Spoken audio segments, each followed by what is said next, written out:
దీర్ఘకాల వ్యాధులకు 20 ఏళ్ల అనుభవం ఉన్న అత్యుత్తమ హోమియోపతి వైద్యం మాస్టర్ హోమియోపతి.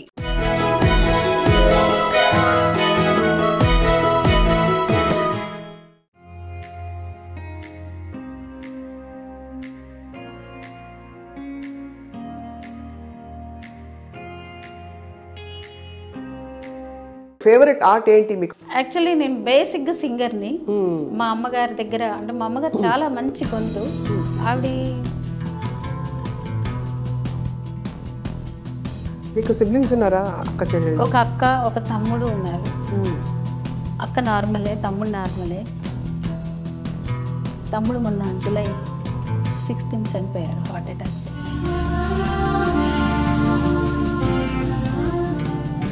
వీటిని అధిగమించి మీరు ముందరికి వెళ్ళి అసలు ఎక్కడ మీ స్పిరిట్ ఎక్కడ తగ్గలేదు? అమ్మని ఫస్ట్ టైం నేషనల్ అవార్డు వచ్చినప్పుడు మొత్తం ఫ్యామిలీని తీసుకెళ్ళా ఢిల్లీ. అసలు అమ్మ ఎంత గర్వంగా చెప్పుకునేదంటే అందరికీ.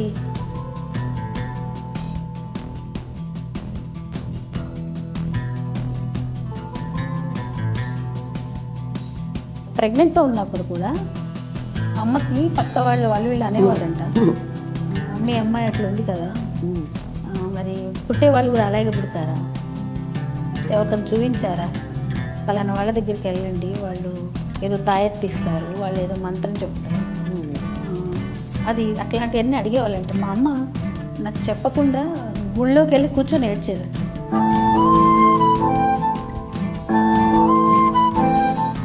సో స్ట్రెచర్లో నన్ను అలా తీసుకెళ్తున్నప్పుడు ఒకసారి మా హస్బెండ్ ఫేసు మా అమ్మ ఫేసు చూసి వెళ్ళిపోయాను. ఇంక ఇది లాస్ట్ అనుకొని వెళ్ళిపోయాను.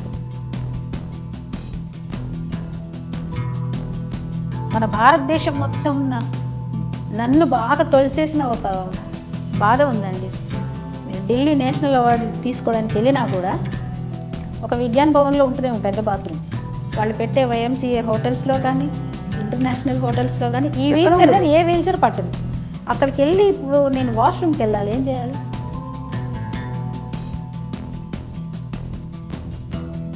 అందరికీ నమస్కారం. Welcome to queen. World disabled day సందర్భంగా, అంటే డిసెంబర్ 3 సందర్భంగా we have with us a true queen అనమాట. సంవత్సరం వయసున్నప్పుడు తనకి పోలియో ఉంది అని చెప్పి తల్లిదండ్రులు కనుగొన్నారు. ఆ తర్వాత ఇంకేం చేస్తారు, పోలియోతో బ్రతకడం అంటేనే చాలా చాలా కష్టతరమైన పరిస్థితి. కానీ ఆ వైకల్యాన్ని కానీ అవాంతరాలని కానీ సవాళ్ళని కానీ అన్నిటి పక్కకి జరిపేసి తన జీవితంలో తన విద్యలో తన గుణంలో అన్నిట్లో దూసుకెళ్ళిపోతూ ఎంతోమంది ప్రతిభావంతుల ఆశీస్సులు అందుకుని ప్రతిభా పురస్కారాలు అందుకుని రాష్ట్రపతి చేతుల మీదుగా కూడా 3 సార్లు అవార్డు అందుకుని కళలకి ఇంకా సంగీతానికి నృత్యానికి తన వంటి వారికి కొద్దిగా సమస్య వచ్చినా కూడా కృంగిపోయే ఎంతోమందికి తన జీవితాన్ని అంకితం చేసేసి ఒక స్ఫూర్తి ప్రదాతగా నిలబడ్డారు పద్మావతి గారు. అండ్ పద్మావతి గారు తన వైకల్యాన్ని ఎలా అధిగమించారు, అసలు వైకల్యం మనసులో ఉంటుందా, ఆలోచనలో ఉంటుందా, లేక శరీరంలో ఉంటుందా, ఈ విషయాలని తెలుసుకున్నా ఇవాళ. With great love and respect I have with me here Padmavathi garu. నమస్కారం అండి. పద్మావతి ఇన్స్టిట్యూట్ ఫర్ డిజేబుల్డ్ స్థాపించారు మీరు. అలాగే సెన్సార్ బోర్డ్ మెంబర్గా 7 సంవత్సరాల పాటు చేశారు మీరు. అండ్ అలాగే మీకు ఒక్కొక్క జాబితా చూసుకుంటుంటే ఎన్నో అవార్డ్స్ అందుకున్నారు మీరు. And you're also doctorate Padmavathi garu. Very happy to have you with us here. Thank you so much Swapna garu. So ఇప్పుడు మీరు కళలకి అంకితం చేశారు మీ జీవితాన్ని. మీకు ఇష్టమైన మోస్ట్ ఫేవరెట్ ఆర్ట్ ఏంటి? మీకు పద్య నాటకమా, లేక అభినయమా, లేక ఏమని చెప్పాలి, సంగీతమా? యాక్చువల్లీ నేను బేసిక్గా సింగర్ని. మా అమ్మగారి దగ్గర అంటే మా అమ్మగారు చాలా మంచి గొంతు. ఆవిడ అంటే నాకు పసితనం నుంచి నేనేం చేయగలుగుతాను అంటే ఒక గొంతు మాత్రమే ఉండింది. ఆ గొంతుతోనే మా అమ్మ నువ్వు పాడు అని, అప్పట్లో భక్తి అయి ఉండొచ్చు, మొదట్లో భక్తిలో కూర్చోబెట్టాలి అనిపించవచ్చుండు మా అమ్మగారికి. బట్ రాను మా అమ్మ పాడుతుంటే నాకు కూడా అలవాటు అయిపోయింది. అలాగా ప్రార్థన గీతాలు పూజ గదిలో కూర్చొని పాడుకునేవే స్టార్టింగ్. సో నా తొలి గురువు మా అమ్మగారు. నాకు పాట నేర్పింది కూడా అమ్మ. సో ఆ పాటతోటే నేను ఆర్టిస్టు అని అనిపించుకోగలిగాను. రైట్. సో అలా మొదలయ్యి మరి అభినయం వైపు ఎలా వెళ్ళారు మీరు? అయితే నాకు 6 years ఉన్నప్పుడు నన్ను Saint Mary's polio rehabilitation centre అని ఖమ్మంలో ఉండేది, మిషనరీస్ ఆస్ట్రేలియన్, నన్ను అడాప్ట్ చేసుకున్నారు. సో 95%, 99% నాకు ఫిజికల్ డిసేబిలిటీ ఉంది. రైట్. సో అస్సలు మూమెంట్ లేని ఒక పరిస్థితి. అలాంటి దాన్ని వాళ్ళు అడాప్ట్ చేసుకున్నారు. చేసుకొని ఇంకా ఒక 8 సర్జరీలు చేయించి 8 సర్జరీలు అయ్యాయి నా కాలుకి, 2 కాళ్ళకి కలిపి. సో కూర్చోబెట్టడము, ఆ తర్వాత మెల్లగా నడిపించడము, క్యాలిపర్స్ క్రచెస్తో నడవడము అలాగా. అయితే ఆ హాస్టల్లో ఉండినప్పుడు నేను నా మొదటి పాత్ర మేరీ మాత. ఓఫో. సో నేను ఫస్ట్ క్లాస్ నుంచి డిగ్రీ వరకు కూడా నేను మిషనరీస్ దగ్గరే చదువుకున్నాను కాబట్టి మేరీ మాత కనీసం ఒక 10 years వేసి ఉంటా. ఎవ్రీ ఇయర్ నేనే మేరీ మాత. సో అది నా మొదటి నటనకి మొదటి అడుగు అనమాట. రైట్. ఎప్పుడు డిటెక్ట్ అయింది మీకు పోలియో ఉందని? ఎలా తెలుసుకున్నారు అమ్మ వాళ్ళు? అంటే ఆ రోజుల్లో ఐ థింక్ అప్పటికే అవగాహన చాలా వచ్చేసింది పోలియో వ్యాక్సిన్ వేయించాలని చెప్పి. మీకు ఎందువల్ల వచ్చిందని నిర్ధారించారా? 70s 60s 70s 80sలో ఈ పోలియోకి ఉన్న వ్యాక్సిన్ అది ఫెయిల్డ్ వ్యాక్సిన్. అది ఏదో నమ్మక వేసేవాళ్ళు కానీ అది పనిచేసేది కాదు. యాక్చువల్లీ నాకు 1 year బేబీ ఉన్నప్పుడే వచ్చింది పోలియోని. నిర్ధారించేశారు. అసలు ఏమీ లేదు, కాళ్ళు చేతులు వేలాడబట్టమే కదా. డాక్టర్ నిర్ధారించారు ఇది పోలియో అని. సో వ్యాక్సిన్ వేసుకున్న వాళ్ళకి వచ్చింది, వేసుకొని వాళ్ళకి వచ్చింది. సో వ్యాక్సిన్ వల్ల కాదు, భగవంతుడు అలా నిర్ణయించినట్టు అనిపించింది.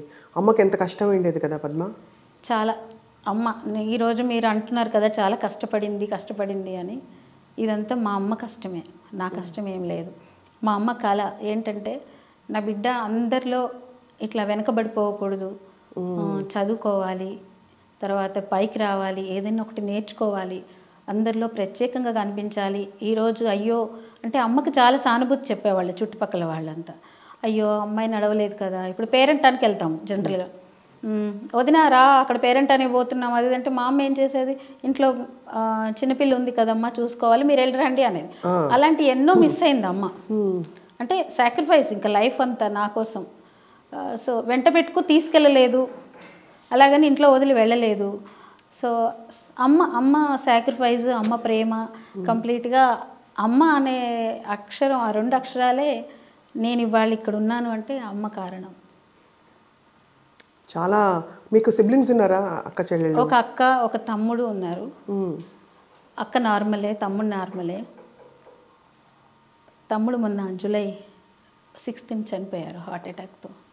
అయ్యో. నాకంటే 6 years చిన్నవాడు. అదేంటి పద్దు? చాలా. నాకు 2 eyes అమ్మ తమ్ముడు. ఆ 2 eyesని పోగొట్టుకొని నేను బహుశా ఇప్పుడు డిసేబుల్ అయిపోయానేమోనని నా ఫీలింగ్. సో అది నా లైఫ్లో ఈ రోజు వరకు జరిగిన ట్రాజడీలో ఇదొక ట్రాజడీ. అంత తమ్ముడు అంత తొందరగా పోవడం ఏంటి తల్లి? చాలా. అసలు లాస్ట్ డిసెంబర్ నుంచి ఈ రోజు వరకు కూడా అందులో అదే ప్రాబ్లం ఫేస్ చేసి మొన్న చనిపోయాడు. 7 months సఫర్ అయ్యాడు, చనిపోయాడు. అది ఇంకా కళా నిజమా అని అందులోంచి ఇంకా బయటికి రాలే స్వప్న గారు నేను. అందుకనే ఈ బ్యాడ్ థింగ్స్ అన్నీ గుర్తు చేయకండి అని చెప్పింది అందుకనమాట. అంటే మీరు పాజిటివ్గా ఉన్నారు కాబట్టి మీకు తెలియట్లేదా దాని బాధ? కానీ లేకపోతే చిన్న వాటికి కుంగిపోయే మనస్తత్వాలండి మనందరివి. చాలా డిప్రెస్ అయ్యాను నేను కూడా. చాలా సెన్సిటివ్ స్వప్న గారు యాక్చువల్గా. అంటే ఎట్లా అంటే ఇది నిజంగా భగవంతుడు ఒక్కొక్కరికి అంత శక్తి ఇస్తాడేమో అని ఈరోజు కంపల్సరీగా ప్రతి ఒక్కళ్ళు నమ్మాలి, దేవుని నమ్మని వాళ్ళు కూడా. ఎందుకంటే అంత ప్రాణంగా ఉన్న అమ్మ, నన్ను వెన్నంటుకొని చూసుకునే తమ్ముడు, వీళ్ళిద్దరు పోయినా కూడా నేను ఇంకా ప్రాణంతో ఉన్నాను అనేది అది గుర్తొస్తే అవును నేను ఇంకా బ్రతికే ఉన్నానేంటి వాళ్ళు పోయాక అనే ఫీలింగ్ నాకు ఇప్పుడు మీరు గుర్తు చేస్తే వస్తుంది. మళ్ళీ ఏదైనా పనిలో పడిపోతే వాళ్ళు ఉన్నారు అన్నట్టుగానే బ్రతికేస్తున్నాను, కానీ గుర్తొస్తే మాత్రం చాలా అంటే ఇక్కడ హార్ట్ అంతా బ్రేక్ అయిపోయినట్టు అయిపోతున్నాను. సో అమ్మ ఎలా పోయారు తల్లి? అమ్మ హార్ట్ పేషెంట్, షుగర్ పేషెంట్. అమ్మకి 68. 68 కూడా చిన్న వయసే కదా పద్మ? చిన్నదే, కానీ ఆవిడ పడిన బాధలు, ఆమె ఫేస్ చేసిన పరిస్థితులు, మనిషి చిన్నగా ఉంటారనమాట, చిన్ని గుండె కానీ నాకు అమ్మది డైరెక్ట్గా వచ్చేసిన లక్షణం ఏంటంటే ధైర్యం. చాలా ధైర్యం. నువ్వు ఉండాలి, నువ్వు చేయగలవు. అసలు నేను చాలా మర్చిపోతుంటాను. అమ్మే ప్రతిరోజు గుర్తు చేస్తుంటుంది, నువ్వు ఇవాళ అక్కడ వెళ్ళాలి, ఇది చేయాలి, అది చేయాలని. సో ఆ పవర్ అదొకటి మాత్రం అమ్మ నాకు ఇచ్చి పోయిందని అనుకోవాలి. ఎంత గర్వపడి ఉంటారు అమ్మ మిమ్మల్ని చూసి. చేసిన సాక్రిఫైస్లకి ప్రతిఫలం ఏంటంటే బిడ్డ డాక్టరేట్ అవ్వడం, అలాగే ఇన్ని అవార్డులు రావడం, ఇన్నిటిని అధిగమించి మీరు ముందరికి వెళ్ళి అసలు ఎక్కడ మీ స్పిరిట్ ఎక్కడ తగ్గలేదు. అమ్మని ఫస్ట్ టైం నేషనల్ అవార్డు వచ్చినప్పుడు మొత్తం ఫ్యామిలీని తీసుకెళ్ళా ఢిల్లీ. అసలు అమ్మ ఎంత గర్వంగా చెప్పుకునేదంటే అందరికీ, బ్రతికున్నన్నాళ్ళు మా అమ్మాయి ఇలాగా ఇది సాధించింది, అది చేసింది, ఇది చేసింది, అది చేసింది, వీళ్ళని కలిసింది, వాళ్ళని కలిసిందని ఎంత గొప్పగా చెప్పుకునేదంటే నాకు అమ్మే పబ్లిసిటీ. ఇంకా అన్నీ చెప్తుండేది, ప్రతి ఒక్క విషయం. అమ్మాయి ఎందుకే అంతగానని చెప్తావు, తెలుసులే వాళ్ళకి చూసే ఉంటారులే అంటే, చెప్పుకోవాలి అంటే ఒకప్పుడు అమ్మని ఎంత బాధ పెట్టి ఉండొచ్చు సొసైటీలో. కరెక్ట్. మాట్లాడేవారు అమ్మని. ఈవెన్ నేను ప్రెగ్నెంట్తో ఉన్నప్పుడు కూడా అమ్మకి పక్క వాళ్ళు వీళ్ళు అనేవారంట, మీ అమ్మాయి అట్లా ఉంది కదా, మరి పుట్టే వాళ్ళు కూడా అలాగే పుడతారా, ఎవరికైనా చూపించారా, పలానా వాళ్ళ దగ్గరికి వెళ్ళండి, వాళ్ళు ఏదో తాయెత్తిస్తారు, వాళ్ళు ఏదో మంత్రం చెప్తారు, అది అట్లాంటివన్నీ అడిగేవాళ్ళంట. మా అమ్మ నాకు చెప్పకుండా గుళ్ళోకి వెళ్ళి కూర్చొని ఏడ్చేదంట. అయ్యో, అమ్మ నన్ను అందరు ఇలా అంటున్నారు, నా బిడ్డకి ఇది అంటున్నారు, వాళ్ళందరు నోళ్ళు మూసేలాగా చందమామ లాంటి బిడ్డని పుట్టాలి, నా పిల్లలు మంచిగా ఉండాలి వాళ్ళిద్దరు అని చెప్పి మా అమ్మ రోజు గుడికి వెళ్ళి ఏడ్చేదంట. నాకు తర్వాత నేను డెలివరీ అయ్యి మంచిగా అయినాక చెప్పింది అమ్మ. మీరు చందమామే అట్లా బాధపడింది. తర్వాత స్వప్న గారు మా బాబు పుట్టాక 1 year మా ఇంటికి వస్తానే ఉన్నారు చూడటానికి. ఈ పద్మావతి బాబు ఎలా పుట్టాడు, ఎలా ఉన్నాడు, అసలు ఇద్దరు బ్రతికే ఉన్నారంటే ఎలా ఉన్నారని చూడటానికి ఆశ్చర్యం అనమాట. అదొక అద్భుతం లాగా. అది ఖచ్చితంగా ఒక అద్భుతం అండి. ఎందుకంటే అఫ్కోర్స్ వాళ్ళు చూడడానికి రావడం, ఆ క్యూరియాసిటీ ఉండడం అద్భుతం కాదు, అది మంచి పద్ధతి కాదు వాళ్ళు చేసింది. కానీ ఖచ్చితంగా ప్రకృతి ఎంత సహకరించి ఉంటే మీకు అంటే ఒక బిడ్డని కానీ మీరు ఎంత లేదన్నా మీ వైకల్యం మీకు ఎంత పాజిటివ్గా ఉన్నా కొన్ని అడ్డంకులు క్రియేట్ చేస్తారు ఖచ్చితంగా. సో మీ ప్రెగ్నెన్సీ ఎలా నడిచింది పద్మావతి గారు? 7 months వరకు క్యాలిపర్స్ వేసుకొని నడిచానండి మామూలుగా. నేను బేబీ లోపల అంతా హెల్తీగా ఉందని మంచి డాక్టర్ దొరికారు, డాక్టర్ గీతా ప్రసాద్ గారని.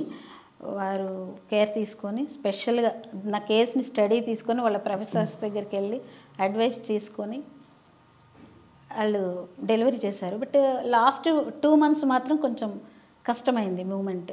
అంటే బేబీ ఫుల్గా పెరిగిపోయిన తర్వాత నాకు ఇటు సైడ్ పెరిగాడు బేబీ, ఇటు నుంచి వెనక్కి ఇంతవరకు ఇటువైపుకి అనమాట. కంప్లీట్గా రైట్ సైడ్కే బేబీ ఉన్నాడు, లెఫ్ట్కి లేదు. అంటే నాకు భయం లేదా కన్సీవ్ చేసినప్పుడు? అంటే నేను నార్మల్గా బిడ్డని మోయగలుగుతానా అని ఇవన్నీ ఉంటాయి కదా ఆందోళనలు మామూలుగానే.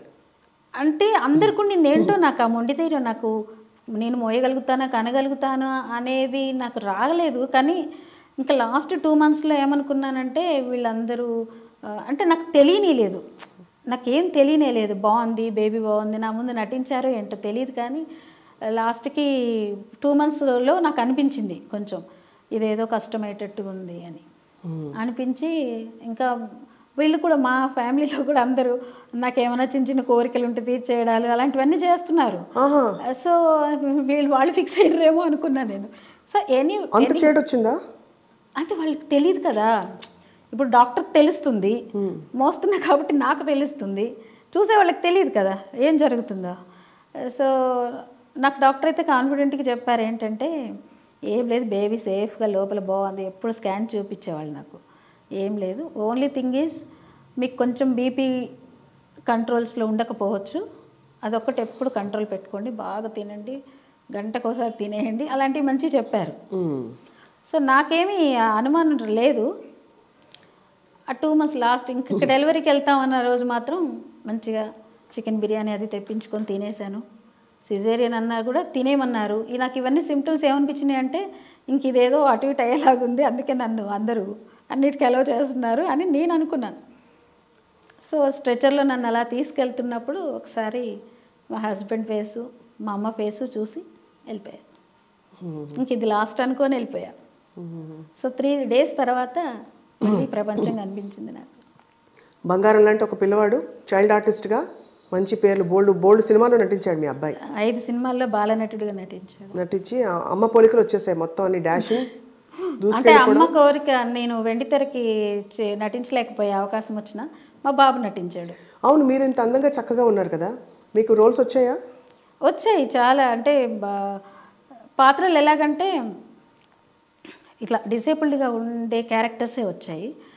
సో అవి కూడా ఎలాగంటే కొంచెం అబ్యూజింగ్గా ఉండే క్యారెక్టర్స్, వాళ్ళని మిస్బిహేవ్ చేసే క్యారెక్టర్స్ వచ్చాయి. అంటే ఇలాంటి ఒక స్థితికి సానుభూతి తీసుకొచ్చే క్యారెక్టర్లా? సానుభూతి తీసుకొచ్చి ఆ హీరోనో వాళ్ళకి ఎవరికో ఎలివేషన్ రావాలి కదా, అలాంటి. సో మిమ్మల్ని ఎవడో వచ్చి విలన్ గాడు ఎవడో వచ్చి కొట్టడము, మిమ్మల్ని లాగడము, తాగి కొట్టడము అలాంటివి. మీరు పడిపోతే ఆ హీరో వచ్చి రక్షిస్తాడు అదా? అంతే, ఇంచుమించు అలాంటివి. ఎవరైనా ప్రముఖులు ఉన్నారా ఇలాంటి? అంటే ఆ పాత్ర హస్బెండ్ పాత్రలో 1 సంవత్సరం కోట శ్రీనివాస్ గారు అనుకుంటా హస్బెండ్ పాత్ర. చాలా కన్విన్స్ చేయడానికి ట్రై చేశారు, నేను చేయనని చెప్పేసా. ఎందుకు అనిపించింది చేయకూడదని? అంటే ఒక పాత్రగా చేయకూడదనా, లేకపోతే మీకు ఒక అవమానంగా ఫీల్ అయ్యారా మీరు? అంటే నేను ఇప్పుడు నార్మల్ ఎవరైనా యాక్ట్ చేస్తే యాక్ట్ చేసింది అంటారు. అవును, ఇప్పుడు నేను కూడా అదే కదా, కాబట్టి నాకు కూడా అదే పాత్ర ఇవ్వడం వల్ల రేపొద్దున బయటకు వచ్చినా కూడా ఏమంటారు, ఓహో ఇలా ఉంటుందేమో పరిస్థితి దివ్యాంగులకి, అలాంటి వాళ్ళు చేసుకుంటే ఇదేనేమో అనే ఒక ఆపాదించబడుతుంది. కరెక్ట్. కాబట్టి యాప్ట్ క్యారెక్టర్ వేసినట్టుగా ఉంటుంది. కాబట్టి వద్దని, నటన అంటే నటించాలి అంతే, చేయకూడదు అని అట్లా అనుకుంటే. బాలకృష్ణ గారి సినిమా ఒకటి, ఏం సినిమా అది, శ్రేష్ఠ నటించింది. అందులో అమ్మాయి ట్రైన్ వస్తూ ఉంటే ఎదురు ఈ అమ్మాయి కాళ్ళు పడిపోయిన సమరసింహారెడ్డి, ఈ అమ్మాయి లేచి నడిచి పరిగెడుతుంది. సో ఇప్పుడు ఆ పాత్ర నాకు ఇచ్చారనుకోండి, నేను పరిగెత్తలేను కదా, అది నటన. సో అలాంటి క్యారెక్టర్స్ కూడా వచ్చాయి నాకు. కానీ నేను వద్దనుకున్నాను, ఎందుకంటే 1-2 సినిమాల కోసం సినిమా యాక్టర్ అనిపించుకోవడం కోసం నా పాత్ర నేనే నటించడం నాకు ఇష్టం అనిపించలేదు. అంటే ఒక డిసేబిలిటీని ఇంకా సప్రెస్ చేసే క్యారెక్టర్ నాకు వద్దనిపించింది. ఇప్పుడు నేనే కన్వే చేస్తున్నా కదా, అవును, ఆ ఫీల్ని నేనే కన్వే చేస్తున్నా. కానీ ఒక టైంలో దివ్యాంగుల గురించి అది వైకల్యం అని మాట్లాడడం కూడా మనకి తప్పుగా అనిపించేది.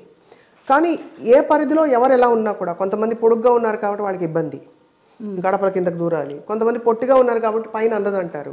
అలా ఒక్కొక్కళ్ళకి ఏదో ఒక లిమిటేషన్ ఉంటుంది.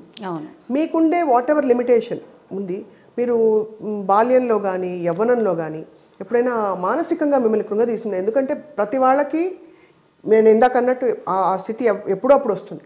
ఇప్పుడు నేను నల్లగా ఉన్నాను కొంతమంది అనుకుంటారు, నేను అందంగా లేనేమో అనుకుంటారు, నాకు మార్కులు బాగా రాలేదు కాబట్టి నన్ను ఎవరు పట్టించుకోరు, ఇలా రకరకాల. మీకు ఎప్పుడైనా డిఫరెన్స్ ఫీల్ అయ్యారా?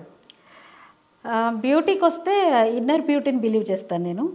ఇక మీరు అన్నట్టు బయట పరిస్థితి, శరీరం పరిస్థితి అంటే నేను ఎప్పుడూ దాన్ని బాధపడలేదు. నేను ఇందాక చెప్పినట్టు నాకు బాగా బాధ కలిగించిన జీవితంలో అసలు ఎందుకు జరిగింది, జరగకుండా ఉంటే బాగుండు అనేది ఏంటంటే అమ్మనే. అమ్మ మరణం నన్ను చాలా కుంగదీసింది. అమ్మ ఉండాలి అనిపించింది. సరే, ఆఫ్ కోర్స్ తమ్ముడు అనేది ఇంకా అది అన్ఎక్స్పెక్టెడ్, దాన్ని ఎవరు చేయలేని విషయం. అవే బాధలండి నాకు. అది తప్ప నాకు ఇన్ఫ్యాక్ట్ నేను ఇలా ఉండడమే నాకు అదృష్టంగా నేను భావిస్తాను. నాకు హ్యాపీ అనిపిస్తుంది. ఎలాగా అంటే ఇప్పుడు నాకంటే ముందు మా అక్క పుట్టింది. అది చదువుకుందా, 10th కూడా కంప్లీట్ చేయకముందు దానికి పెళ్లి చేసేసారు, వెళ్ళిపోయింది. నార్మల్గా ఉండుంటే ఎవరికో ఒకటికి ఇచ్చి పెళ్లి చేసి పంపించేసేవాళ్ళు, అయిపోయేది. ఇంకా అందులో స్పెషల్ ఏముంది? నా లైఫ్ నా చేతిలో లేదు కదా. ఇప్పుడు నా లైఫ్ day 1 నుంచి, నాకు బుద్ధి తెలిసిన దగ్గర నుంచి ఈ రోజు వరకు కూడా నేను ఏం కావాలంటే అది చదువుకున్నా, ఏం కావాలంటే అది చేసా, ఎక్కడికి వెళ్ళాలంటే అక్కడ వెళ్ళా, నేను పాడాలంటే పాడుకున్నాను, నటించాలంటే నటించాను. ఇప్పటికీ ఈ రోజు వరకు ఇండిపెండెంట్గానే ఆలోచిస్తా. నాకు ఎవరు అడ్డు చెప్పరు, అంతే నా నిర్ణయంకి. మీరే క్వీన్? నేనే queen. I love myself. Swapna garu సింపుల్గా 1 word అంటే నేనంటే నాకు చాలా ఇష్టం. నాకు అందులో నా శరీరంలో చాలా వంకర టింకర్లు ఉన్నాయి, చాలా ఇబ్బందులు ఉన్నాయి. కానీ అయినా కూడా నా శరీరం అంటే, నా మనసు అంటే నాకు చాలా ఇష్టం. అందరికీ నేను అదే చెప్తా. ముందు నిన్ను నువ్వు ప్రేమించుకో. అది చెప్పడం ఈజీ అండి, ఎట్లా చేసుకోవాలి మాట్లాడదాం. ఈ లోపల మీరు ఈ అద్భుతమైన పాయింట్ చెప్పారు కాబట్టి పాట వినాలనుంది పద్మావతి గారు. ఏం పాట? అమ్మ పాట. మీ ఇష్టం, అమ్మ పాట పాడండి. అమ్మనే 3 సార్లు తలుచుకున్నారు ఇప్పటికి 10 నిమిషాలు. యాక్చువల్లీ మా అమ్మకు కూడా చాలా ఇష్టమైన పాట. ఎవరు రాయగలరు, ఎవరు రాయగలరు అమ్మాను మాట కన్న కమ్మని కావ్యం, ఎవరు పాడగలరు అమ్మాను రాగం కన్న తీయని రాగం, అమ్మేగా అమ్మేగా తొలి పలుకు నేర్చుకున్న పాటకు, అమ్మేగా ఆది స్వరం ప్రాణమనే పాటకు, ఎవరు రాయగలరు అమ్మాను మాట కన్న కమ్మని కావ్యం, ఎవరు పాడగలరు అమ్మాను రాగం కన్న తీయని రాగం. శ్రీరామ రక్ష అంటూ నీళ్లు పోసి పెంచింది, దీర్ఘాయురస్తు అంటూ నిత్యం దీవించింది. శ్రీరామ రక్ష అంటూ నీళ్లు పోసి పెంచింది, దీర్ఘాయురస్తు అంటూ నిత్యం దీవించింది. నూరేళ్ళు నూరేళ్ళు ఎదిగి బ్రతుకు అమ్మ చేతి నీళ్లతో, నడక నేర్చుకుంది బ్రతుకు అమ్మ చేతి వేళ్లతో, ఎవరు రాయగలరు అమ్మాను మాట కన్న కమ్మని కావ్యం, ఎవరు పాడగలరు అమ్మాను రాగం కన్న తీయని రాగం. లవ్ యూ అమ్మా. అమ్మలా పైనుంచి దీవించేసి ఉంటారు పద్మ. అడిగి పాడించుకునేది అమ్మ. ఇంకొక పాట కూడా అడిగేది ఎప్పుడు, ఏ చోట ఉన్నా నీ వెంటలేనా. ఆ పాట అమ్మ ఎన్నోసార్లు పాడించుకునేది, కానీ ఎక్కడున్నా అమ్మ నాతోటే ఉన్నట్టు ఇప్పుడు ఫీల్ అవుతాను నేను. మామూలుగా అమ్మలకి పిల్లలందరూ సమానం, కానీ పద్మావతి అంటే కొంచెం ఎక్కువ సమానం అని ఎప్పుడైనా అనిపించిందా? తక్కువ సమానం అనిపించింది. అమ్మకి నా మీద ప్రేమ కంటే కూడా బాధ్యత ఎక్కువ చూపించింది. ప్రేమ అక్కకి తమ్ముడికి ఎక్కువ పంచింది, కానీ బాధ్యత నా మీద ఎక్కువ. బాధ్యతతోనే అంటే ఆవిడ ఆ బాధ్యతలోనే ప్రేమ వెతుక్కున్నారు. ప్రేమ ఎక్కువై బాధ్యత అయిపోయింది, కానీ ఆవిడకి బాధ్యత అని నేను ఎందుకంటా అంటే, నన్ను ఇంట్లోనే ఉంచుకోకుండా అందరిలాగానే ఒక మూలకు పడేసి కొంచెం అన్నారట చుట్టుపక్కల వాళ్ళు, ఏమ్మా నువ్వు హాస్టల్లో వేసావు, పిల్లకు ఒక ముద్ద అన్నం పెట్టలేవా అన్నారట చాలామంది. అని ఇళ్ళల్లో ఉంచేసుకున్న వాళ్ళు ఉన్నారు నాలాగా పోలియో వచ్చిన వాళ్ళని. సో కట్ చేస్తే 10th ఇంటర్ అయిపోయిన తర్వాత నేను ఎప్పుడైతే పాడుతూ ఇలాంటివన్నీ ఆర్ట్స్ పరంగా బయటకు రావడం, కాంపిటీషన్స్ ఇవన్నీ చూసినప్పుడు అందరూ ఇట్లా మనకు ఫోకస్ వస్తుంది కదా. అప్పుడు మా అమ్మ సమాధానం అదే అనమాట, మనం ఎవరైనా అన్నప్పుడు వెంటనే రియాక్ట్ అవ్వద్దు, చూపించాలి అంటది. సో అదే నాకు కూడా అబ్బింది. సో ఎవరైనా ఎప్పుడైనా ఇది కాదు అని అంటే అది చేసి చూపించడం కొంచెం అలవాటు చేసుకున్నా. మీ బెస్ట్ క్వాలిటీ అంటే మీరు ఎప్పుడైనా అసలు ఎప్పుడో అప్పుడు వచ్చి ఉండదు కదా పద్మ, ఒక సందర్భం అంటే మీరు కొంచెం డల్ అయిపోయి దానికి అమ్మ నచ్చ చెప్పడము, లేకపోతే మీకు మీరు నచ్చ చెప్పుకోవడం, ఆ సందర్భాలు రాలేదా ఇప్పుడు? అసలు రాలేదండి. మీరు ఎన్నిసార్లు అడుగుతున్నా నాకు అసలు గుర్తు రాలేదు. ఎందుకు అడుగుతున్నాను కూడా చెప్తాను నేను. ఎందుకంటే సందర్భాలు రాలేదు అనడం కంటే వచ్చాయి కానీ నేను అధిగమించాను అని మీరు చెప్పారనుకోండి, మీకేమైనా అయిన ఎక్స్పీరియన్స్లు చాలామందికి ఉపయోగపడుతుంది. ఎందుకంటే అందరి జీవితాల్లో అందరికీ ఎప్పుడో అప్పుడు స్పిరిట్ అన్నది కొంచెం దెబ్బతింటుంది. ఆ టైంలో మీ వంటి వారు చెప్పారంటే this is how I overcame, నేను ఇలా జయించాను ఆ డల్ ఫీలింగ్ని అని చెప్పారనుకోండి. అది డల్ అనను, కానీ ఈ పని నేను చేయలేను అని చెప్తే నన్ను కన్విన్స్ చేసిన సందర్భం ఒకటి ఉంది. ఏంటంటే మీరు ఇన్నిసార్లు అడిగితే గుర్తు చేసుకున్నాను. నాకు పద్య నాటకం చేయమన్నప్పుడు, పద్య నాటకం అంటే ఏంటి, అన్ని దేవుడి పాత్రలే కదా. అవును. అలాంటి పాత్రలు 2 కర్రలు 2 బూట్లు పెట్టుకొని వేసుకొని ఒక కృష్ణుడి పాత్ర ఎలా వేస్తుంది? అనే అంటే నన్ను వేయమన్నారు. మీకు గుర్తుండే ఉంటుంది, మా గురువు గారు వంశీ రామరాజు గారు, ఆయన నన్ను ఇవాళ నేను ఆర్టిస్ట్గా ఉన్నానంటే ఆయనే కారణం, నా గాడ్ ఫాదరు ఆయన.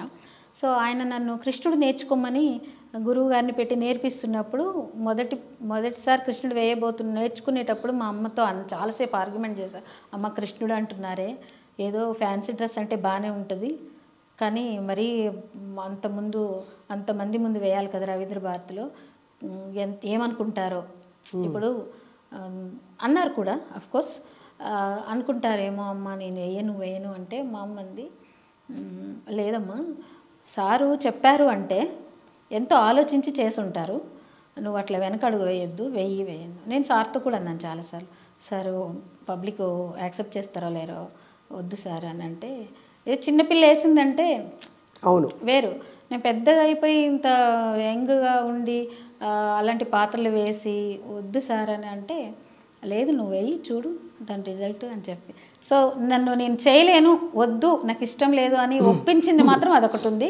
సో అలా వద్దు అని నేను అనుకున్నది సత్యభామ పాత్ర వేసినప్పుడు దానికి రాష్ట్రపతి అవార్డు వచ్చింది. అసలు మామూలుగా పద్యం పాడుతూ సత్యభామ మరి 2.5 hours తులాభారం మొత్తం. అవును, ఒకసారి ఆ పద్యం గుర్తు చేస్తారా? చేస్తాను. అదే జమున గారు అన్నారు, జమున గారు ఎదురుగా చేశాను నేను. సో ఆవిడ ఒక రికార్డులో ఒక ప్రోగ్రాంలో అన్నారనమాట, ఈ సత్యభామ ముందే సత్యభామ పాత్ర వేసి దానికి రాష్ట్రపతి అవార్డు తీసుకుంది. పద్మ అంటే నాకు చాలా ఇష్టం, ఇంకా అంతకంటే నాకు ఇంకేం సర్టిఫికెట్ అవసరం లేదనిపించింది. సో ఆ రోజు అనుకున్నా, అప్పుడు నేను చేయలేను, వద్దు అనుకున్నది తప్పు, ప్రయత్నం చేస్తేనే కదా తెలిసేది అని, అదొక్కటి మాత్రం నేను వద్దనుకొని చేసింది. ఒక్కసారి సత్యభామ పద్యం పాడదామా? భ్రమరంబు భ్రమరికి సుమరసంబును చూపి ద్రావించి శేషంబు త్రాగుచుండు, మృగము మృగిని చేరి శృంగంబుతో గీరి స్పర్శన సుఖము కన్పరచుచుండు, కరినోట గరిని పంకజరీడు గంధిలా నీరంబు గరముతో నింపుచుండు, హంసంబు హంసికి అర్ధభుక్తములగు బిసకాండములు దిన మొసగుచుండు, సుఖము సుఖకాంత కాత్మ చంచువు తెచ్చి మా విఫలములు మెసవంగ మరగుచుండు, ఔరా ఔరా ప్రేమ మహత్యమే మనగవచ్చు, చేతనావళి నెల్ల వశీకరించి నాథా.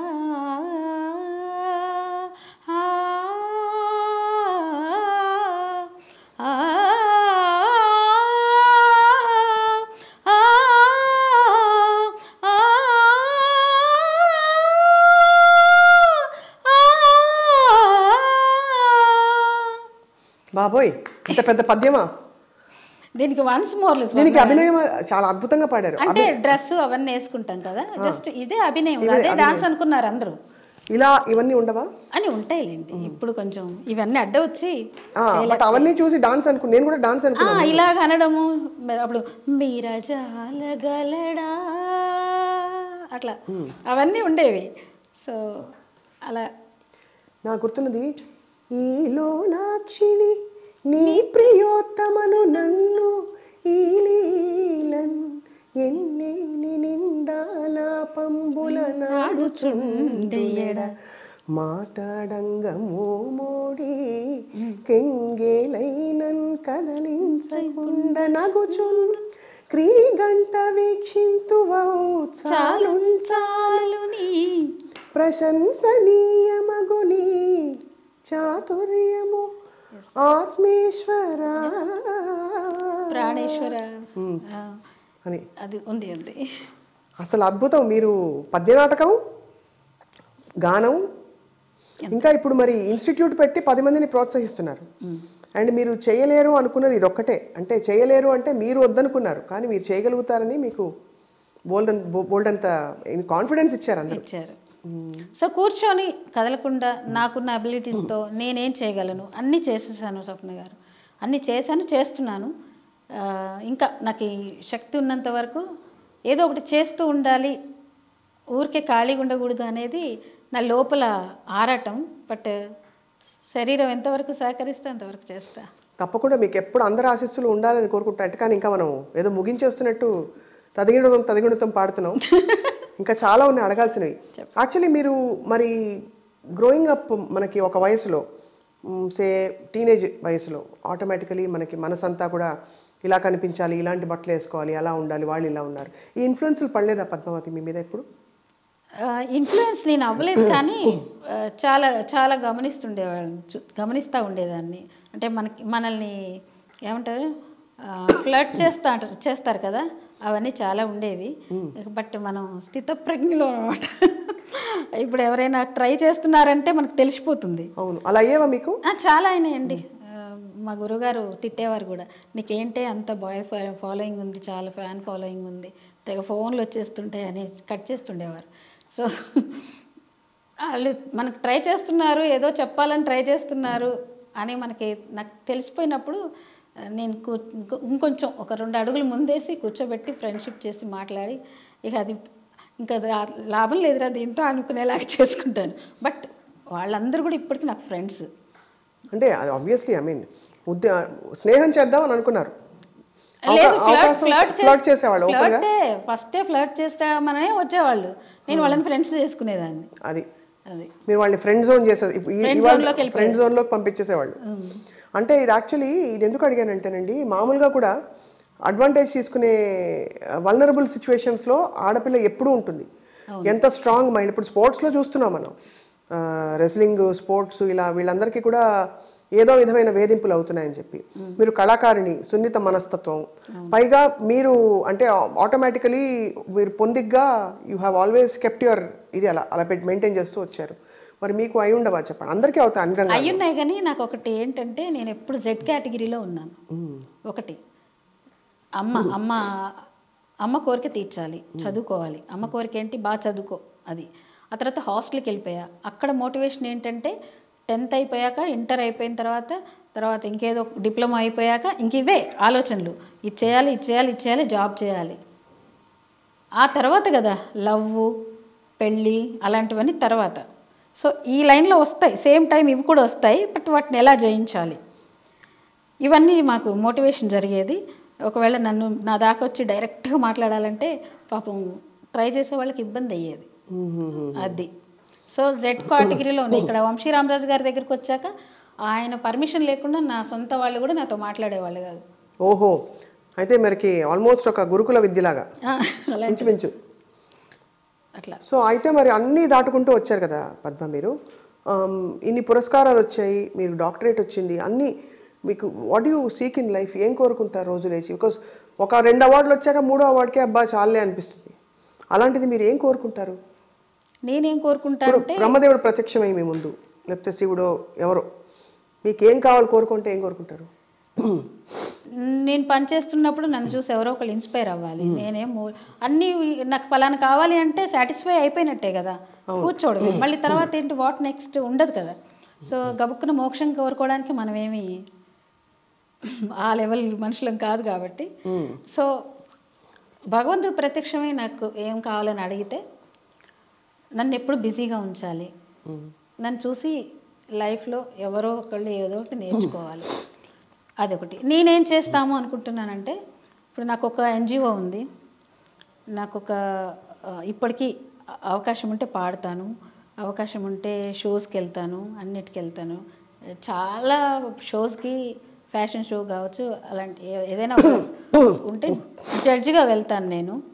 సో అంతవరకు ఉంది నా వర్క్. కానీ ఇప్పటికీ ఎవరో ఒకళ్ళు కాదండి, చాలామంది నాలాంటి వాళ్ళకి చాలా ఇబ్బందులు ఉన్నాయి. ఇప్పుడు నేను ఒక్కదాన్ని అంటే ఈదుకొని వచ్చేసా. అక్కడ వెనక వచ్చే వాళ్ళకి మనం ఏమైనా చెప్పాలి కదా, ఇలా వెళ్ళండి అలా వెళ్ళండి అని చెప్పాలి కదా, చెప్పేవాళ్ళు ఒకళ్ళు ఉండాలి. నాకు లేరు అప్పుడు. ఇలా చెయ్యి అన్నారు కానీ ఎలా చేయాలని చెప్పలేదు. దాన్ని శోధించి సాధించుకున్నాను నేను. నేను శోధించి, అందుకే ఇంత టైం పట్టింది. ఇప్పుడు మనకు తెలిసిపోయిన దాన్ని మనం వెనక వచ్చే వాళ్ళకి మనం అందించాలి ఇన్ఫర్మేషన్. సో పద్మావతి ఇన్స్టిట్యూట్ ద్వారా నేను దాదాపు అలాంటివే చేస్తున్నా. మోరోవర్ దివ్యాంగులు కళాకారులు చాలామంది ఉంటారు, వాళ్ళకి అవకాశాలు మాత్రం చాలా తక్కువ ఉంటాయి. అవును, చాలా అంటే ఏ మాట కామాట అండి, ముందు ఒక జాలితో చూస్తారు, లేదంటే వాళ్ళకి ఏదో ఎక్స్ట్రా ఇది ఇస్తున్నట్టు, అంటే సమాన అవకాశాలనే నిజమైన సమానత్వం ఇవ్వరు. అవును, సమాన అవకాశాలు చట్టాల్లో ఉంటాయి కానీ నిజ జీవితాల్లో ఉండవు. అయితే ఆ సింపతి ఒకటను, ఇప్పుడు అక్కడ 10 మంది గాయకులు ఉంటే నేను వెళ్ళాను అనుకోండి, నన్ను మీరు అన్నట్టు సింపతితోటే ఒక పాట పాడిస్తారు, రెండో పాట ఇవ్వరు, నాకు పక్కన పెట్టేస్తారు. నేను అది చాలా ఫేస్ చేశా అది. సో కాబట్టి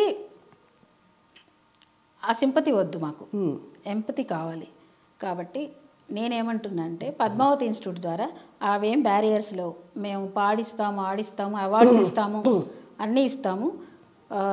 పోటీగా ఎందుకు యాక్సెప్ట్ చేయట్లేదు ఇప్పటికీ కూడా, వాళ్ళని ఇంక్లూడ్ చేసుకోవడానికి ఇప్పటికీ సొసైటీలో యాక్సెప్టెన్స్ రాలేదండి. మనకి నేషనల్ టాలెంట్ హంట్స్లో కూడా ఒక అమ్మాయి ఉంది, మీరు చూసారా? బ్లైండ్ అమ్మాయి మొన్న పాడుతోంది, చాలా అద్భుతంగా పాడుతోంది. పేరు మేనుక. ఎస్, నిన్న నైటే చూసాను, నేను బాగా చూసాను. చాలా దివ్యంగా పాడుతుంది, అసలు అలా అమృత వర్షం కురిసినట్టే ఉంది తన గొంతు. కానీ తనకి వైకల్యం ఉన్నదనేది డామినేట్ చేసేలాగా స్పందన వస్తుందని నా ఫీలింగ్. అవునా కదా? అవును, తను ఇండిపెండెంట్గా కూడా అందరితో సరిసమానంగా అద్భుతంగా పాడుతుంది. అవును. ఇప్పుడు ఆ అమ్మాయిని ఎక్కడో దగ్గర ఎలిమినేట్ చేస్తారు. అంటే అదే, అంటే ఒక పాయింట్ వరకు బిల్డ్ చేసి మెయిన్ కాంటెస్ట్లో పెట్టరు. ఎందుకంటారు? అదే, ఈమె మాకు పోటీ కాదు, ఈమెని నెంబర్ 1 చేసేస్తే ఆ యాక్సెప్టెన్స్ ఇంకా రాలేదు. ఇప్పటికీ సింపతి ఉంది. ఇంక్లూజివ్ పాలసీలు ఎన్ని తెచ్చినా అవును గవర్నమెంట్ అది అనేది జరగట్లేదు, ఈక్వల్ ఆపర్చునిటీ అనేది జరగట్లేదు. రైట్. సో నేనేమంటే ఈక్వల్ ఆపర్చునిటీస్ ఇవన్నిటిని గురించి ఫేస్ చేసి ఫైట్ చేసి ఉన్నాం కాబట్టి ఒక యాక్టివిస్ట్గా కూడా ఇది చట్టం ఎట్లాంటివి రావాలంటే పంచాయతీ నుంచి పార్లమెంట్ వరకు పోటీ చేసే అవకాశం ఇవ్వాలి. ఒకవేళ పోటీలో గెలవలేరు అనే మీకు సింపతి ఉంటే మీరు నామినేటెడ్ చేసేసేయాలి. రాజ్యసభకు నామినేట్ చేయండి, వై నాట్? మన ఎమ్మెల్సీ నామినేట్ చేయండి.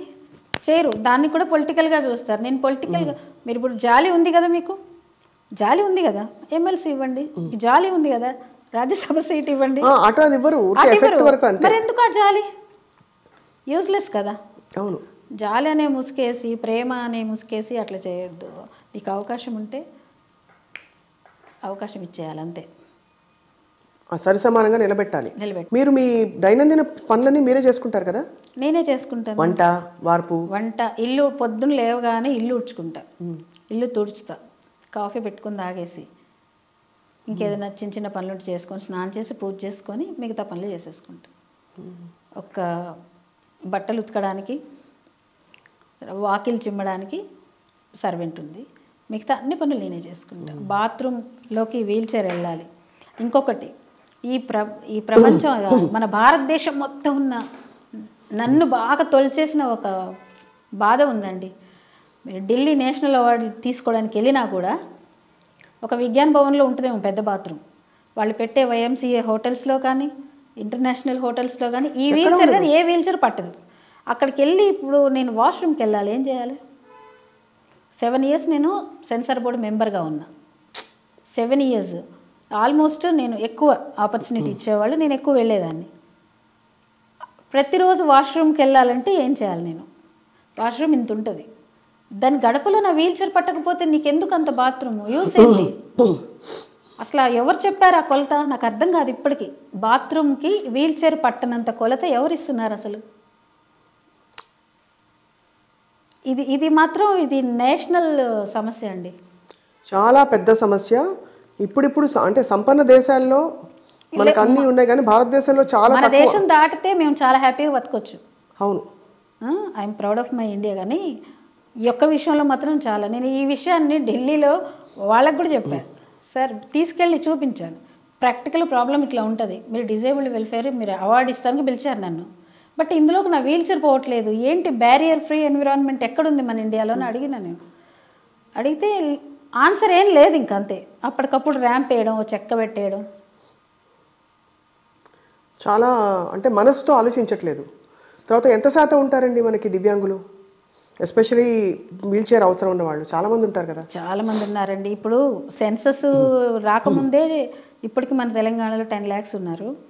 సెన్సస్ లేకుండా మన పాత సెన్సస్ ప్రకారం కొత్తవి ఇంకా చాలా 7 రకాల దివ్యాంగులు ఉండేవాళ్ళు ఇప్పుడు 21 రకాలుగా చేశారు. దాని ప్రకారం చేస్తే దివ్యాంగులే 20 లక్షల మంది ఉంటారు.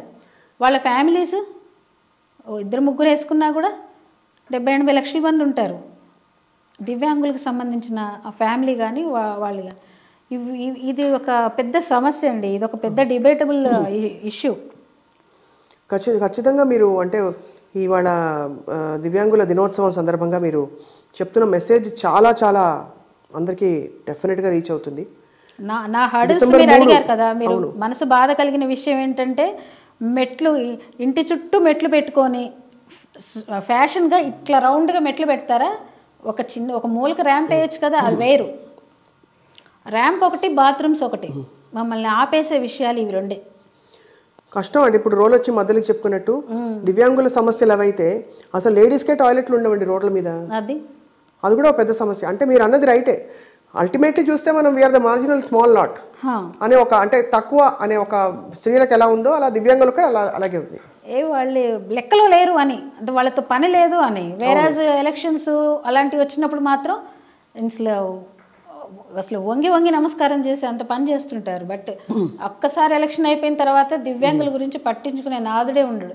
మీరు ఎవరి దగ్గరనే వెళ్ళి కలవండి స్వప్న గారు. నేను చెప్పడం హార్ష్గా చెప్తుండొచ్చు కానీ నేను ఎన్నిసార్లు బాధపడి ఉంటాను లోపల. అంటే బాధపడంటే అవతల వాడిని చూసి నేను జాలి పడతా ఎమ్మటే. వీడికి ఎందుకు ఇంత చిన్న బుద్ధి, వీడికి మనసు ఎందుకు ఇట్లా అయిపోయింది అని ఫీల్ అవుతా. నాకెందుకు అసౌకర్యం కలిగిందని ఫీల్ అవ్వను. వీడికి ఏంటి ఇంకా ఎదగలేదు వీడు అనుకుంటా అనిపిస్తుంది. అంటే నన్ను నేను ఎందుకు చిన్నపుచ్చుకోవాలి అన్న దీంట్లో ఇది నా తప్పు కాదు కదా. ఇది నా తప్పు కాదు, ఎవరు తప్పు చేయలేదు, పాపం చేయలేదు, నేరం కాదు. కానప్పుడు మనం ఒక చట్టాలు పెట్టుకున్నప్పుడు వాటిని చేయండి అని చెప్పడం మన హక్కు కదా. అలాంటప్పుడు చట్టాలే లేవు అనుకోండి, మేము అడగం కదా, గొడవే లేదు. ఇప్పుడు మెట్లు ఎక్కాలి బాబు, కొంచెం ప్లీజ్ బాబు అంటే ఎక్కిస్తారు ఎవరన్నా. దానికి చట్టం ఎందుకు? ఆ చట్టంలో మళ్ళీ ర్యాంపులు, బాత్రూమ్లు, పెద్ద పెద్ద మాటలు ఎందుకు? నాకు దివ్యాంగులు అనే మాట పెట్టినప్పుడు కూడా నాకు నచ్చలేదు స్వప్న గారు. ఈ మాట అంటే చాలా మంది అంటే అది ఏం చేయాలో తెలియక ఇబ్బంది పడి ఇంక్లూజన్ అంటారు కదా, హౌ టు ఇంక్లూడ్ తెలియని పరిస్థితుల్లో వచ్చే ఆప్షన్స్ ఇవన్నీ. డిఫరెంట్లీ ఏబుల్డ్, ఇంకేదో ఏబుల్డ్, ఇంకేదో చేసి డిజేబుల్డ్, ఇంకా రకరకాల పదాలు వచ్చాయి. దివ్యాంగులు డిసేబుల్డ్ నుంచి డిఫరెంట్లీ ఏబుల్డ్ అన్నారు. అది కొంతవరకు నేను పర్వాలేదు. ఆ తర్వాత ఛాలెంజింగ్ అంటున్నారు. ఛాలెంజింగ్ తీసుకున్న వాళ్ళని ఏం చేస్తున్నారు మీరు? Physically challenged. దివ్యాంగులు అంటే ఎవరు అనుకున్నారు? వినాయకుడు అంటున్నారు. ఎందుకు దేవుడిని యాగం చేయడం? మనుషులుగా చూస్తే చాలు కదా, మనుషులే చూడాలి కదా. దేవుడి పేరు పెట్టినంత మాత్రం సమస్యలు పోతున్నాయా? సో నాకు ఇలాంటివే కోపం తెప్పించే కొన్ని విషయాలు. తప్పకుండా స్వప్న గారు, మీరు సాక్షిలో ఉన్నప్పుడు కూడా పబ్లిక్లోకి వెళ్ళి ఇష్యూస్ మీద ఫైట్ చేశారు కదా. మీలాంటి వాళ్ళు కూడా సపోర్ట్ చేయాలి మమ్మల్ని, మా ఈ ఇష్యూని. ఇది ఎందుకంటే చాలా ఎవరు చెప్పుకోలేము మేము. ఇప్పుడు మీరు పిలిచారు, నేను వచ్చాను కాబట్టి చెప్తున్నాను.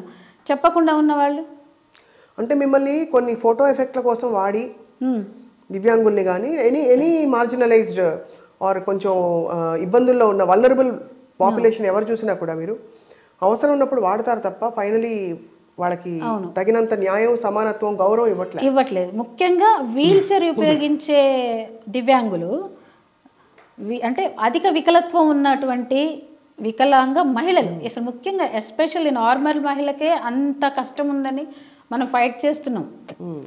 దివ్యాంగ మహిళల గురించి ఒకసారి ఇమాజిన్ చేసుకోగలుగుతారా? చాలా కష్టం అండి. అసలు ఎంత పెయిన్ ఉంటుంది వాళ్ళకి, మెంటల్గా, ఫిజికల్గా, సైకలాజికల్గా. చాలా వ్యాలిడ్ పాయింట్ అండి. సో ప్రపంచ దివ్యాంగుల దినోత్సవాన్ని సెలబ్రేట్ చేసుకునే హక్కు లేదేమో మనకు అనిపిస్తుంది. సెలబ్రేషన్ కాదు, నిజంగా కూడా సెలబ్రేషన్ చేసుకోవాల్సిన అంటే ఇంటిగ్రేట్ చేయడానికి, మీరు అన్నట్టు ఇంక్లూడ్ చేయడానికి, అందరూ సమానం, అందరికీ సమాన అవకాశాలు ఈ ప్రపంచం ఇస్తుంది, మన సమాజంలో ఉండాలి అని చెప్పడానికి, ఇంక్లూడ్ చేయడానికి వచ్చిన ఒకేషన్ ఇది, సందర్భం. Nothing to celebrate any disability of any kind, but it is more to celebrate that despite the disability we are all able to, ఇప్పుడు మీలాంటి వారు ఉన్నప్పుడు డెఫినెట్లీ ఎంత బ్యూటిఫుల్గా తీసుకున్నారు మీరు లైఫ్ని కదా. సో ఇట్లాంటి వాళ్ళు ఇంకా ఉంటారు. ఇప్పుడు సపోజ్ నేను సింగర్ కాబట్టో యాక్టర్ కాబట్టో నాకు ఒక ప్లాట్ఫామ్ ఉంది కాబట్టి నేను ముందుకు వచ్చాను. ఇప్పుడు కళాకారులు అయ్యి, దివ్యాంగులు కళాకారులు అయ్యి కూడా ఇంకా వెనుకబడిన వాళ్ళు చాలామంది ఉంటారు కదా, వాళ్ళందరికీ స్కోప్ ఇవ్వాలి. మనం గవర్నమెంట్ చాలా తీసుకొచ్చిన పాలసీలు అన్నింటిలో కంపల్సరిగా ఇంప్లిమెంట్ చేస్తే మాత్రం కొంతవరకు దివ్యాంగులు ఇంకా ముందుకు వచ్చే అవకాశం ఉంటుంది. ఖచ్చితంగా అవన్నీ జరగాలని కోరుకుంటున్నా పద్మావతి గారు. ఇవాళ మీతో మాట్లాడడం అంటే ఎంత నార్మలైజ్ చేశారంటే, మీరు సిచ్యువేషన్ ఎలా వచ్చినా మనకి ఒక్కొక్కళ్ళు ఒక్కొక్క సిచ్యువేషన్ ఒక జీవితంతో పుడతారు. ఎట్లాంటి పరిస్థితి ఉన్నా కూడా ఇలా జీవించవచ్చు అని మీరు అందంగా చూపించారు చాలా పద్మావతి గారు. మీకు అవార్డులు వచ్చినవి చాలా తక్కువ, మీకు వచ్చిన కీర్తి ప్రతిష్టలు చాలా తక్కువ. మీ స్ఫూర్తికి ఎన్నిచ్చినా మీరు ఒక రత్నం, ఒక భారత అందుకనే నేను స్ఫూర్తి అవార్డ్స్ అని ఇస్తుంటాను ప్రతి సంవత్సరం. దాన్నే ఒక నేషనల్ అవార్డు లాగా అంటే అంత ఫీలింగ్ రావాలని మంచి ప్రముఖుల్ని పిలిచి చాలామంది ఎవరైతే గుర్తించని వాళ్ళు ఉంటారో వాళ్ళని పిక్ చేసి నేను గుర్తించి ఒకరోజు సెలబ్రేట్ చేస్తాం ప్రతి సంవత్సరము. సో నేను ఎంకరేజ్ కూడా చేస్తాను, పలానా అవార్డుకి అప్లై చేయండి, మీరు పలానా ఎలిజిబుల్, పలానా చేయండి అని చాలామందికి చెప్తుంటా. ఈ గ్రీవెన్స్ ఎక్కువ ఉంటుంది నాకు చాలా హాఫ్ డే, ప్రతిరోజు హాఫ్ డే ఈ ఫోన్ కాల్స్కే సరిపోతుంది.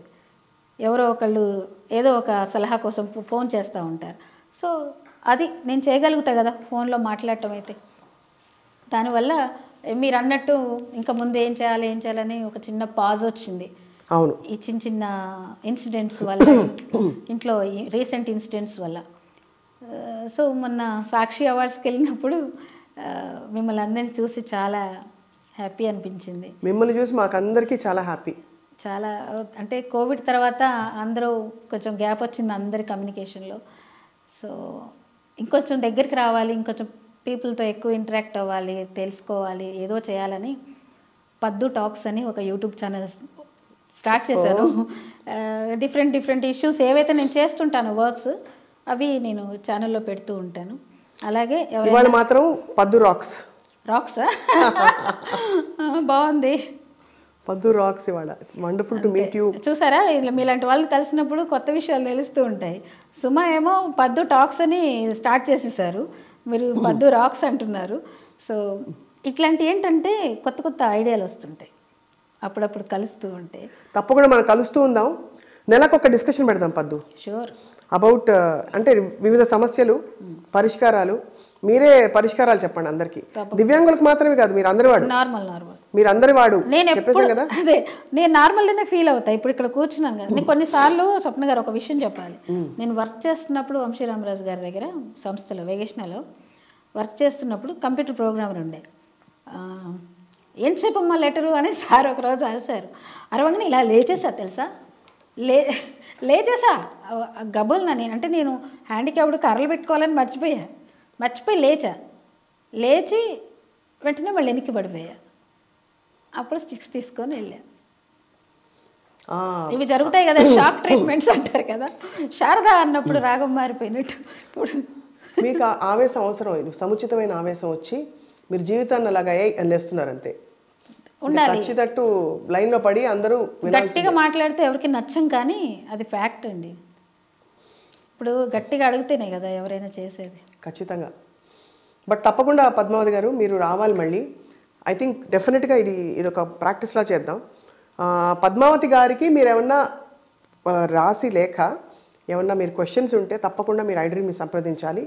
And iDream will facilitate this so that మీరు అందరికీ యాటిట్యూడ్ని మార్చుకోవడం ఎలా అని ఒక మంచి జోష్ ఇచ్చే కోర్స్ పద్మావతి రాక్స్ డెఫినెట్లీ అని పెడతారు. సో పద్మావతి రాక్స్ మీ టైటిల్ అన్నమాట, ఎట్లా మా పద్దు రాక్స్ అనమాట అది.